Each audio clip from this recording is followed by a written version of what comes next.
Wow, August was just insane for AI news, right? Like everywhere you look, AI this, AI that. Yeah, it's really exploding right now. Totally. But we're not just skimming the surface here. We're diving deep into the August AI advancements that are really going to shake things up. And we're basing this deep dive on this super comprehensive YouTube video from AI Revolution, which covers, like, everything. That's a good one. So first up, Flux. It's this open source AI image generator that's got everyone buzzing. Yeah, it's been getting a lot of attention lately. And for good reason, right? Some people are saying it's giving those big names like Midjourney and Stable Diffusion a run for their money, especially when it comes to like the realism of the pictures. Oh, totally. And I think the open source part of that is really important. Having this level of access to how it actually works, the code that's not common, and it really changes things. Like anyone can use it, they can change it, they can build on it. I think it's going to lead to a ton of crazy experimentation and like really fast evolution that we just haven't really seen before. So break that down for me. What does this open access actually mean for like everyday people or like developers who are, working on this stuff? Okay, so imagine if like the recipe for the best chocolate chip cookie ever, suddenly everyone had it. Okay. Some people would just bake the cookies, right? Follow to the recipe exactly. But then others would get creative. They'd start swapping out ingredients, tweaking things, trying to make their own versions. That's kind of what's happening with Flux. I like this analogy. Keep going. So you've got the basic recipe, which is like the main Flux code. Mm-hmm. And then there are different versions for different types of bakers, if you will.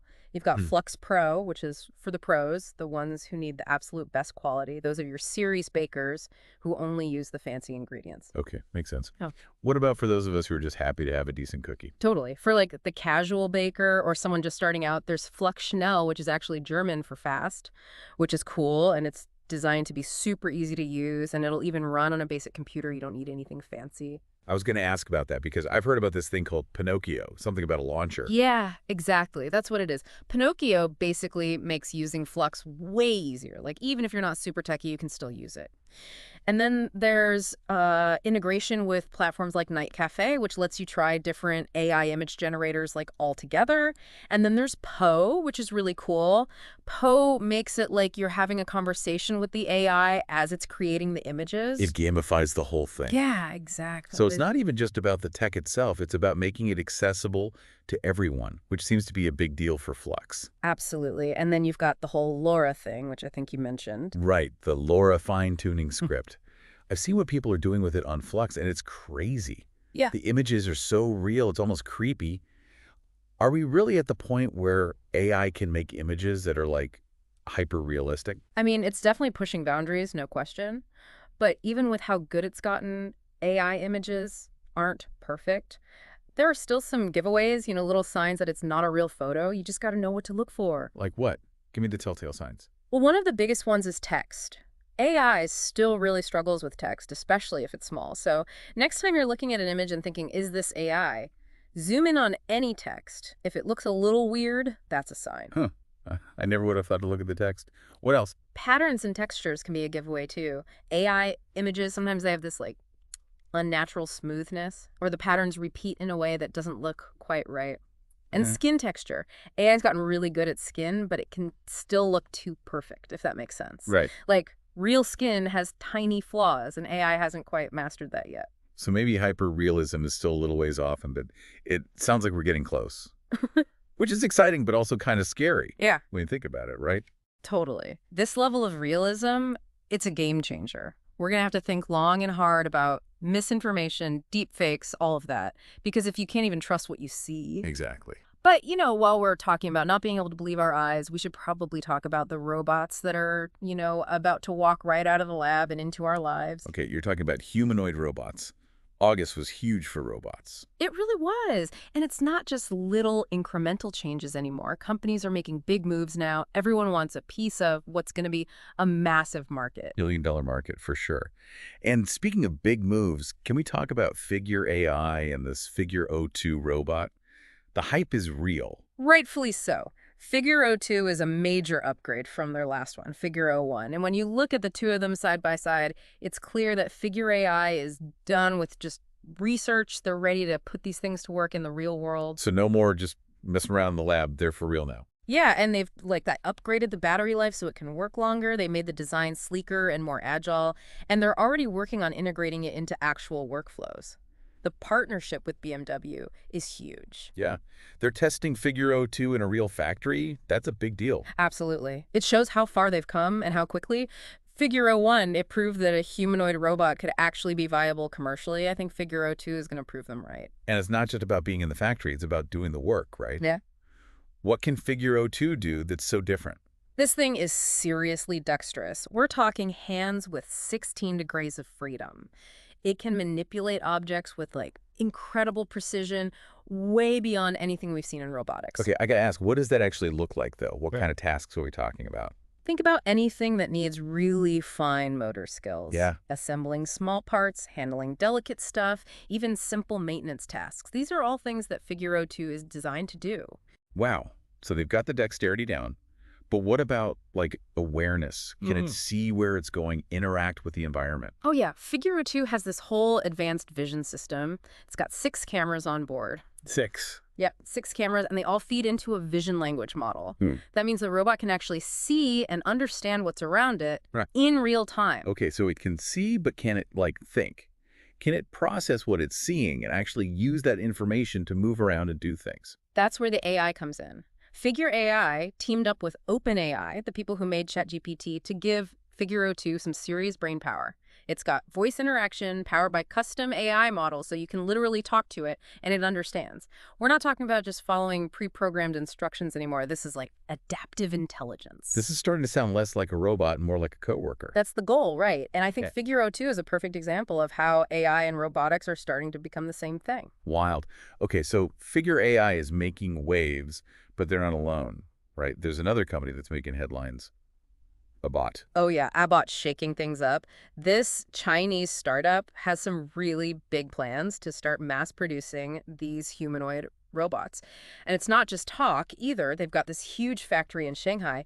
And get this, they're aiming to ship like 300 robots by the end of the year. Wow, that's ambitious. 300 robots. So are they going after the same market as Figure AI?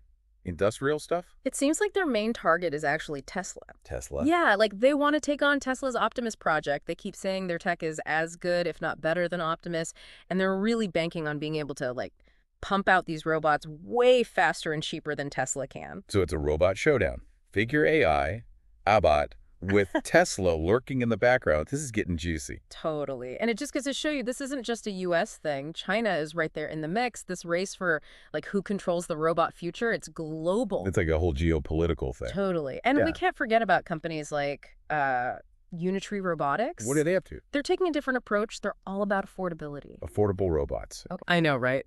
But their G1 model only costs $166,000. Oh, so a steal then. Right. Compared to the others, that's practically an impulse buy. Huh. Okay, but seriously, why make a cheaper robot? What's the thinking there? I think they're betting that it's not just going to be big companies and labs that want these things. Their G1 is designed to be useful pretty much anywhere. Homes, small businesses, even schools. So you're telling me I could have a robot coworker sooner than I thought?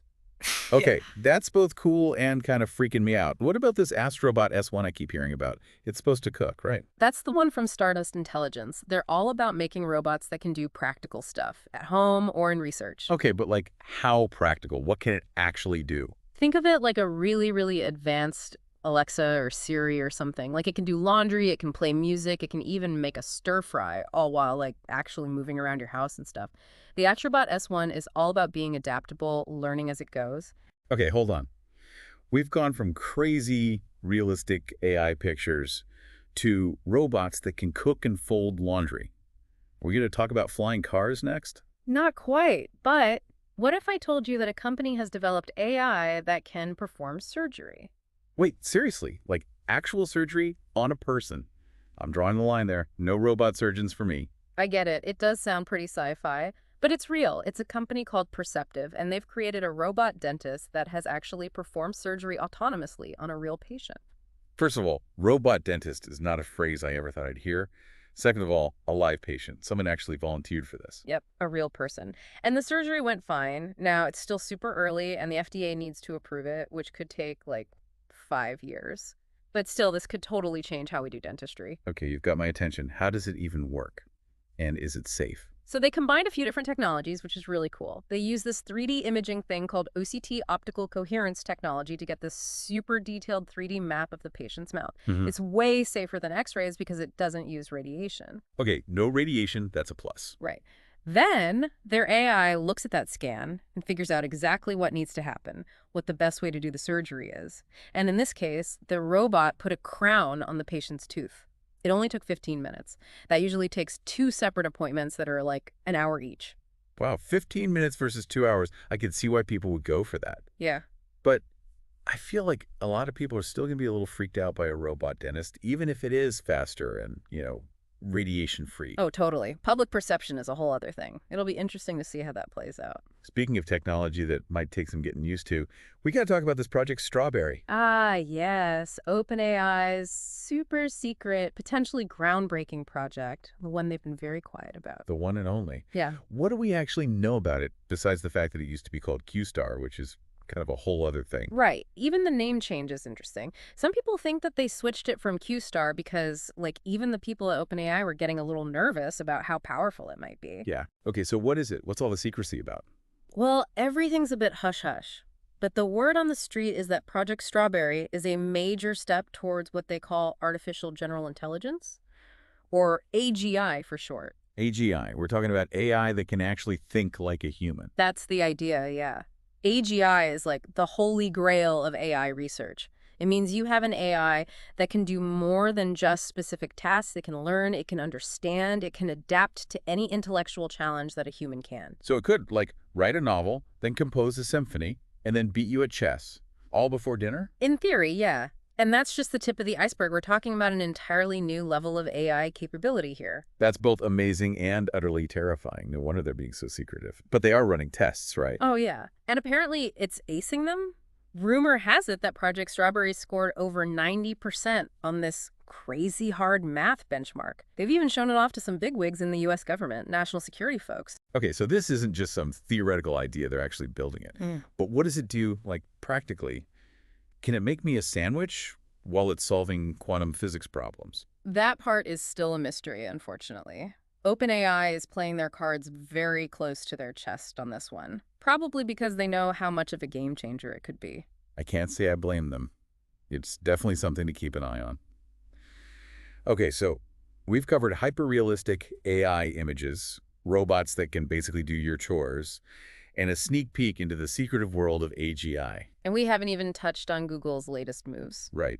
What's the deal with those AI-generated summaries that were showing up in Google search results? Are those here to stay? It's been interesting to watch, honestly. They're definitely still trying to figure things out. The data shows that whether or not those AI overviews show up, it kind of comes and goes. So, sometimes they're there, sometimes they're not. Exactly. Back in July, they were popping up in 12% of searches, but then by the end of the month, it had dropped down to 7%. And this isn't the first time either. We saw a similar thing happen in May. It sounds like they're being careful, which makes sense. I mean, Google's how everyone finds everything. For sure. But it's not just about how often they appear, it's about when they appear, what triggers them. Right. What have they figured out so far? It's funny, the kinds of searches that used to make them pop up, things like travel stuff or entertainment, those aren't really doing it as much anymore. Now they're more likely to show up if you search for something like salaries or some kind of technical term, or even those super long, really specific searches. It's like they're figuring out which searches would actually benefit from having an AI summarize everything. Exactly. The whole point seems to be to give you the info you need up front without having to click through a bunch of links, especially for those more complex searches. I'm really curious to see where they go with this and how it changes how people use Google. Me too. It's going to be huge. And speaking of Google and AI, have you heard about Gemini Live? Oh yeah, this is Google finally stepping up to the plate to compete with ChatGPT's advanced voice mode. I want all the details on this. It's about time. ChatGPT's advanced voice mode was such a game changer. It really felt like you could have an actual conversation with AI. For sure, and I think Google saw that. Yeah. Gemini Live is their answer, and I think it's more than just playing catch-up. They're really integrating it into everything they're doing, starting with their Pixel 8 phones. Okay, so tell me, what can it actually do? Can it, make a dinner reservation while I'm on the treadmill at that place with the name I can never pronounce? Maybe not the treadmill yet, but that's the idea, to make it like Yeah. you're having a back and forth with a real person, like being able to interrupt, ask a question about something they just said, change the subject, all that stuff. Which, let's be honest, those older voice assistants, they could barely handle a simple question if you went off script a little. Exactly. It was all pre-programmed. They couldn't really deal with context. Gemini Live is different. It uses these new Google AI models, Gemini 1.5 Pro and Gemini 1.5 Flash. And these models, they have a much bigger context window, which basically means they can remember more of what you said before and actually respond to it. So no more repeating myself like 5 times or having to start the conversation over from scratch. Exactly. It should make those conversations actually, make sense. Oh, and Google even made a whole new speech engine for it, so it sounds more natural. The voice has more realistic intonation. You can even pick different voices. How about like that? Personalized AI voices. Right. Makes it a little less creepy. And the best part is this is just the beginning. Right now it's on Pixel 8 phones, but they're going to put it on other Android devices, add it to all their other stuff. Imagine having a normal conversation with your Google Home while you're making dinner. That's where this is going. This is wild. We've covered a lot, but before we wrap up, we got to circle back to some of those other AI players that are making moves. What about Sakana AI? They're the AI scientist people, right? Yeah, that's them. Sakana AI is all about taking inspiration from nature to design AI. And their AI scientist project is super interesting. They're trying to automate like the whole scientific research process. Okay, hold on. You're saying this AI can come up with an idea, design the experiment, analyze the data, and then write the paper, all on its own. That's the goal, yeah. And they're not far off. They've already used it to make some really good quality scientific papers in machine learning. Wow.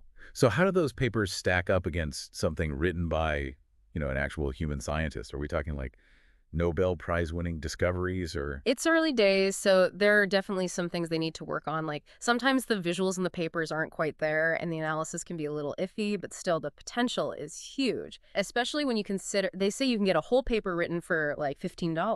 $15. That's insane. I mean, if this actually works, think about how many people could suddenly contribute to research. Totally. It could totally democratize science, although of course then you get into the whole who actually gets credit for the research? What if the AI stumbles onto something dangerous?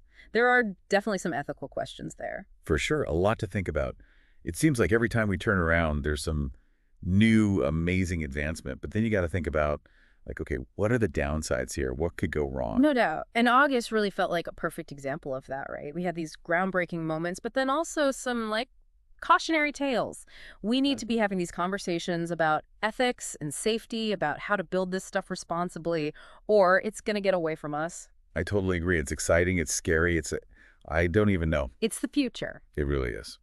Well, that was a wild ride through August in AI. Thanks for breaking it all down for us. This has been super interesting. Anytime. Glad we could geek out about AI together. And for our listeners, if you want to learn even more about all the stuff we talked about, check out the show notes for all the links. And until next time, stay curious, keep your eyes open, because the future of AI is being written right now.